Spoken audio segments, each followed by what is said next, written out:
మనం ఏంది అనేది తెలిసిపోయింది. భారత్ తోటి పెట్టుకుంటే ఇట్లుంటుందా అని చెప్పేసి ఒక సిస్టమ్ అనేది ప్రపంచ దేశాలకు మనం ఒక సందేశం ఇచ్చినట్టు కూడా అనిపించింది. సో అటువంటి కార్యక్రమాలకు ఏ దేశము మళ్ళా పాకిస్తాన్ లాగా ఏ దేశము పూనుకున్నా భారత్ తోటి మనం గెలవలేమని చెప్పేసి క్లియర్గా వాళ్ళకి అర్థమయ్యేటట్టుగా ప్రపంచ దేశాలకు ఒక సందేశాన్ని అయితే భారత్ ఇవాళ ఇచ్చింది. ఖచ్చితంగా ఇటువంటి కార్యక్రమాలు ఏ కంట్రీ చేసినా మంచిది కాదు. టెర్రరిజాన్ని పెంచి పోషించే కంట్రీలు ఎవైనా ఉండొచ్చు. టెర్రరిజాన్ని పెంచి పోషించే కంట్రీస్ ఎవ్విటికైనా మళ్ళీ ఆ కంట్రీలకు ఇదే గతి పట్టే అవకాశం ఉంటుంది. దయచేసి ప్రతి ఒక్క కంట్రీలో టెర్రరిజం లేకుండా చూడడం ఆ కంట్రీ యొక్క మొదటి వ్యక్తి అంటే ప్రధానమంత్రి కావచ్చు, అక్కడ అధ్యక్షులు అంటారు ఉండొచ్చు, ప్రెసిడెంట్ అంటారు. సో వాళ్ళ మీద ఉన్నటువంటి ఆధారాలు ఇవాళ ఇక్కడ భారతదేశం ఇంత కూలుగా ఉన్నది అని అంటే ఇక్కడ కారణం ఏంటి అంటే ప్రధానమంత్రి నరేంద్ర మోడీ. ఆ ఒక్క కారణంతో ఇవాళ యుద్ధం అనేది స్టార్ట్ అయింది. యుద్ధం స్టార్ట్ అయినా ఇండియా లెవెల్లో ఎక్కడ కూడా చెదురుమదురు సంఘటనలు ఎక్కడ చోటు చేసుకోలేదు అని అంటే దానికి కారణం లా అండ్ ఆర్డర్ చాలా స్ట్రిక్ట్గా ఉందని అర్థమైంది. ఇంకోటి కూడా భారత ప్రభుత్వం కొన్ని ఆదేశాలు ప్రతి కొన్ని ఆదేశాలు జారీ చేసింది. ఎక్కడ ఎటువంటి మత ప్రాతిపదికన ఏవైనా సంఘటనలు జరిగితే, అక్కడ ఏవైనా పొరపాటున ఏమైనా చెదురుమడల సంఘటనలు జరిగితే కుక్కను కాల్చినట్టు కాల్చేయమని చెప్పేసి ఆర్డర్స్ ఇచ్చింది. Shoot and site orders direct. ISI terrorist కావచ్చు, లష్కరే తోయిబా కావచ్చు, ఇంకెవడైనా కావచ్చు. ఫస్ట్ ఆఫ్ ఆల్ మనకు కంట్రీ ముఖ్యం, కంట్రీ ప్రజలు ముఖ్యం. కంట్రీ ప్రజల యొక్క మన ప్రయోజనాలు ముఖ్యం అని చెప్పేసి భారత ప్రభుత్వం చెప్పగానే చెప్పింది. ఒకటే మన రాజ్నాథ్ సింగ్ ఏమన్నాడు, ఎక్కడ ఏది జరిగినా, దేశంలో ఏ అవాంఛనీయ సంఘటనలు జరిగినా అటువంటి అవాంఛనీయ సంఘటనలు జరగకుండా భారత సైన్యం తిప్పికొడుతుంది. ఎందుకంటే ఇక్కడ కూడా మన పాకిస్తాన్ కుక్కలు చాలున్నాయి. ఎందుకు ఉన్నాయి అని అంటే దాన్ని ప్రేమించేటి చాలామంది కుక్కలు ఉన్నాయి. ఆ కుక్కలకు కూడా ఈ పాకిస్తాన్ ఫ్లెక్సీలు కాపాడాలి, వాళ్ళు కిందేసి తొక్కుతుంటే ఒక ఆమె తీసుకుపోయి చక్క శ్రీకృష్ణ జన్మస్థానానికి తీసుకెళ్ళారు. ఇస్తారు, మంచిగా ఇస్తారు, పర్ఫెక్ట్ డోస్ ఇచ్చేస్తారు. ఎందుకు ఇస్తారు అంటే ఈ దేశంలో వండుకుంటా, ఈ దేశం ఉప్పు తిని, ఈ దేశం నీళ్ళు తాగి ఏమో తెలంగాణలో అంటారు ఏదో తినేది ఓల్సమ్ము, ఏమో చేసేది ఇంకో లెక్క అన్నట్టు అవుతుంది అన్నట్టు. అది కాకుండా చేయాలనంటే ఖచ్చితమైనటువంటి ట్రీట్మెంట్. ఇప్పుడు జ్వరం వచ్చింది, డాక్టర్ దగ్గర ఖచ్చితంగా పోవాలి. వాని కూడా జరంత పిచ్చిలేసింది, తీసుకుపోతారు. ట్రీట్మెంట్ వాళ్ళ లెక్కలో వాళ్ళ స్టైల్లో ట్రీట్మెంట్స్ అనేవి ఇస్తారు. ఇప్పుడు పైలట్ దొరికింది, ఇక్కడ పాకిస్తాన్ పైలట్ దొరికింది. పాకిస్తాన్ పైలట్ను ఊకనే వదిలేరు, ఉంటుంది, మంచిగా ఉంటుంది. ఉప్పు కారం మంచిగా పెడతారు, సాలిడ్ ఉంటుంది. రక్షణ వ్యవస్థ గురించి ఆధారాలు తీసుకుంటారు. భారత్ను ఇంకా ముందుకు ఏం చేయబోతున్నారు ఏంది అనేది కూడా క్లారిటీ మంచిగా ఇస్తారు, తీసుకొని పోతారు. అక్కడ కందహార్ ఐజాకర్ మాస్టర్ మైండ్ అబ్దుల్ రఫూఫ్ అజార్ ఖతం. ఇక వీడు ఆపరేషన్ సింధూర్లో మట్టుబెట్టిన భద్రతా దళాలు. ప్రస్తుతం జైషే మెంబర్ 2గా ఉన్న రఫూఫ్ పఠాన్కోట పార్లమెంటు దాడిలో కూడా ప్రమేయం ఉందట. ఇంతకుముందు పార్లమెంటు దాడి జరిగింది, పార్లమెంట్లో కూడా దాడులు జరిగినాయి.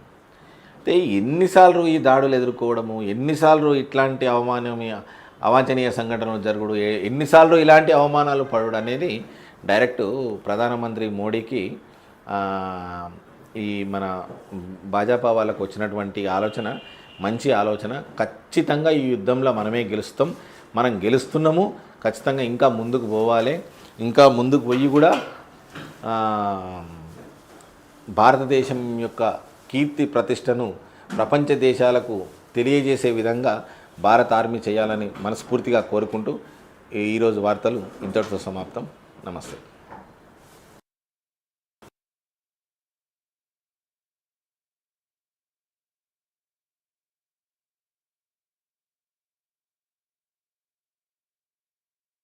గమనిస్తుంది ప్రపంచం. ఎందుకు గమనిస్తుంది అంటే ఒక ఉగ్రవాదుల పట్ల మీరు ఇటువంటి చర్యలకు కూడా పాల్పడుతున్నారు. ఒక ఉగ్రవాదుల గురించా మీరు దాడులు చేస్తే, ఒక ఉగ్రవాదుల గురించా మీరు యుద్ధం చేస్తే సిగ్గు శరం ఉండాలి పాకిస్తాన్ ప్రధానమంత్రికి. పోయి గద రాత్రి అనుకుంటా పోయి బంకర్లో కూర్చుండట, ఏడుస్తుండట ఎట్లా చేద్దామని చెప్పేసి. ఆ మునీర్ను తీసుకుపోయి ఆడు చెప్పిన మాటలకు నువ్వు నమ్మి ఆ మునీర్ గాని మాటలకు నమ్మి సక్క సైన్యాన్ని భారతదేశం మీదకి పంపించినాం. ఇవాళ మునీర్ లేడు, అనీర్ లేడు. ఏమైంది? యుద్ధం వచ్చింది. ఏమవుతుంది? అందుకే కుర్రాయితోటి నెత్తి గిక్కుంటే గిట్లే ఉంటుంది. ఇది spiritual of country, supreme soul. ప్రపంచ దేశాలకు ఒక ఆదర్శ దేశంగా ఉన్నటువంటి దేశం ఏదైతే ఉందో, ఏ దేశమైతే ఉందో అది సనాతన దేశమే భారతదేశం. ప్రపంచ దేశాలు కూడా గమనించుకోవాలి. స్పిరిచువాలిటీ ఎట్లుంది అని అంటే, భారతదేశానికి స్పిరిచువాలిటీ ఎట్లుంది అని అంటే, ప్రపంచ దేశాలు ఇవాళ సనాతన ధర్మాన్ని నమ్ముతున్నాయి. సనాతన ధర్మం వంటి ధర్మము ప్రపంచంలో ఎక్కడ లేదు. ఆ ధర్మం చాలా గొప్పది అని చెప్పేసి, అటువంటిది మీరు వాళ్ళని విడిచిపెట్టి వీళ్ళని విడిచిపెట్టి ఇట్లాస్ ఉండి దాడులకు తెగబడితే ఏమవుతుంది? కోసి కారం పెడుతురు. భారత సైన్యము కోసి కారం పెడుతుంది. భారత సైన్యం అనే బదులు ఇది రామ సైన్యం అనొచ్చు. రాముడు కృష్ణుడు వెళ్ళినటువంటి గడ్డ ఇది. ఆ గడ్డ మీద మీరు పిచ్చి పిచ్చి వేసాలు ఏం వేసినా పరిస్థితులు అట్లే ఉంటాయి.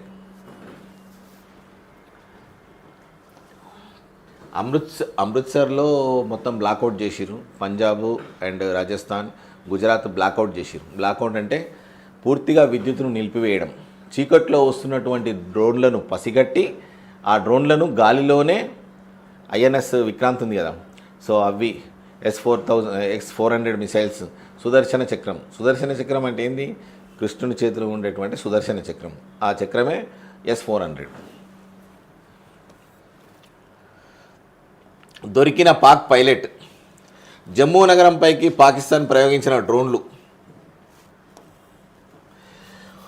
పాక్ సరిహద్దు రాష్ట్రాల్లో హై అలర్ట్. పటిష్ట చర్యలు చేపట్టిన పంజాబ్, హర్యానా, రాజస్థాన్, గుజరాత్, పశ్చిమ బెంగాల్. పోలీసులు, పాలనాధికారుల సెలవులు రద్దు. విద్యాసంస్థల మూతివేత.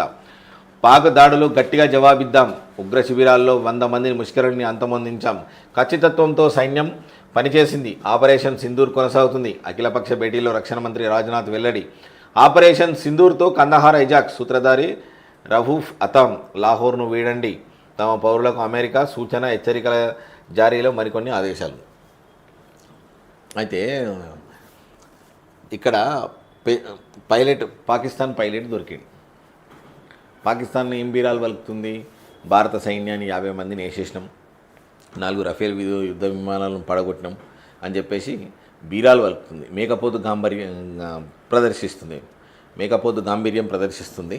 సో పాకిస్తాన్ ఎన్ని రోజులున్నా పరిస్థితులు ఇట్లే ఉంటాయి. అడుక్కోవడానికి షిప్ప కూడా దొరకదు మీకు. ఇంకోటి వాళ్ళు క్లియర్గా చెప్తురు, ప్రపంచ దేశాలకు ఏం చెప్తురు? మా పోరాటము సామాన్యమైనటువంటి ప్రజల మీద కాదు, పాకిస్తాన్ సైన్యం మీద కూడా అంతకన్నా కాదు. మా పోరాటం కేవలం ఉగ్ర శిబిరాల మీదనే, ఉగ్రవాదుల మీదనే. ఉగ్రవాదులను కూకుటి వేళ్లతో తీసేయాలనే గట్టి నిర్ణయంతోనే మేము ముందుకు వచ్చినామని చెప్పేసి నరేంద్ర మోడీ ప్రభుత్వం చెప్తుంది. మళ్ళా ఉగ్రవాదుల శిబిరాలపైన కూడా దాడులు జరిపింది. వాళ్లకు మద్దతుగా మీరు యుద్ధం ప్రకటిస్తే ఎట్లుంటుంది? ఇట్లే ఉంటుంది పరిస్థితి. అందుకే కీడించి మేలించాలన్నారు. మీరు యుద్ధము ఆ మునీర్ గాడు చెప్పిండని అనీర్ గాడు వచ్చిండు, అనీర్ గాడు చెప్పిండని రావుస్ గాడు వేయండు. ఇట్లా ఏం కదా. నేను కూడా ఎందుకంటే ఒక పొలైట్ లాంగ్వేజ్ మాట్లాడేటోని